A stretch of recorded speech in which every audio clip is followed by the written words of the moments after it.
4 বছর আগে থেকে মানে স্কিনে প্রবলেম দেখা দিয়েছিল। তখন আমরা অনেক স্কিনের ডাক্তার দেখিয়েছিলাম, একজন প্রফেসর। দেখার পরে ওনারা মনে করছিল যে নর্মাল, ওরা অ্যান্টিবায়োটিক, তারপরে অনেক স্কিন লোশন টোশন এগুলো দিয়ে দিল, শ্যাম্পু দিল। পরে আমরা এগুলো ইউজ করার পরে প্রাথমিকভাবে কয়েকদিন একটু ভালো দেখেছিলাম।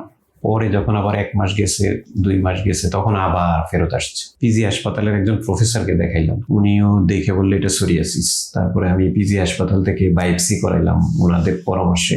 ওনার ওষুধগুলা কন্টিনিউ করতেছিল, কিন্তু এটা যাচ্ছিল না। উনিও বলছে আমাকে যে এটা যাবে না, এটা হলো আপনি নিয়ন্ত্রণ করে রাখতে পারবেন, ডায়াবেটিক্সের মতো একদম নিরাময় করতে পারবেন না। তখন আমি হলো ডিপ্রেশনে আমি নিজেই পড়ছি যে আমার এই ছেলে বয়স একদম কম, ও কি করবে। পরে আমি হঠাৎ করে মজিবুল স্যারের একটা ভিডিও পাই ফেসবুকে, দেখলাম। দেখার পরে আমার খুব আগ্রহ জাগছে। পরে এখানে এসে আমি দেখাইলাম। তখন থেকে মানে ওর যে মজিবুল হক স্যারের যে ডায়েট প্ল্যান, সাপ্লিমেন্ট, আপনাদের যে আন্তরিকতা, আল্লাহর রহমতে এখন এই ওষুধগুলা, তারপরে ডায়েট প্ল্যান, তারপরে সাপ্লিমেন্ট, এগুলো একদম আমি কোনো দিক দিয়ে ওর এটা মানে করতে দেই নাই। এখন আল্লাহর রহমতে সুস্থ।